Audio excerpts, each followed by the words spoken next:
आप देख रहे हैं सिटी वन न्यूज। रिपोर्ट शामिल करते हैं शोरकोट से, जहां मरकज खरीदारी गंदम शोरकोट में अंधेरी नगरी चौपट राज।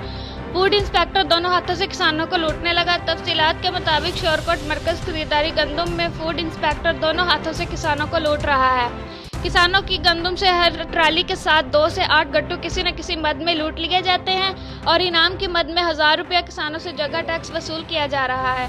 एक तो कोरोना ने मुल्क में तबाही मचा दी, दूसरा बारिशों की वजह से किसानों की फसल को नुकसान हुआ और तीसरा फूड इंस्पेक्टर किसानों को लूटने में मसरूफ। इंतजामिया खामोश तमाशाई, किसान सरापा एहतजाज हैं। किसानों का कहना है कि corrupt food inspector Safdar Khan के जुल्म से बचाया जाए और इसे मुअत्तल करके शोरकोट से फौरी तौर पर तब्दील किया जाए, ताकि महंगाई और बारिशों से फंसे हुए किसानों के खिलाफ जुल्म और लूट मार का सिलसिला बंद हो सके।